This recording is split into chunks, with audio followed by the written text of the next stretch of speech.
Upcoming মহাশিৱৰাত্ৰিলৈ সকলোকে স্বাগতম জনাইছোঁ। 14, 15, 16 আৰু 17, 18 ফেব্ৰুৱাৰীলৈকে আমাৰ শিৱসাগৰত পাতিবলগীয়া মহাশিৱৰাত্ৰি কামসমূহ ষ্টাৰ্ট কৰা হৈছে। যিহেতু একেবাৰে টাইম নাই, ওচৰ চাপিছে শিৱসাগৰ টাউনত মহাশিৱৰাত্ৰি আৰু অলমষ্ট দোকান লাহে লাহে বহিব ষ্টাৰ্ট হৈ গৈছে।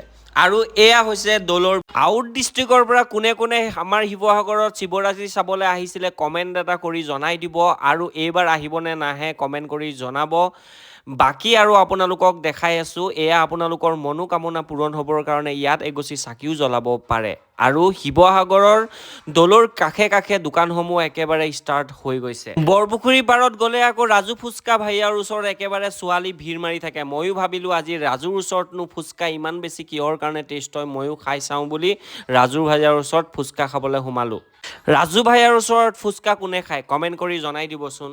শিৱসাগৰবাসীৰ কাৰণে খুব ডাঙৰ এটা খবৰ, যিটোৱে নেকি আমাৰ বৰপুখুৰী পাৰটো খুব ধুনীয়াকৈ পকা কৰি আছে আৰু বহল কৰি আছে। ভিডিঅ'টো কেনেকুৱা লাগিলে? যদি ভিডিঅ'টো ভাল লাগিলে লাইক কমেণ্ট শ্বেয়াৰ কৰিব নাপাহৰিব।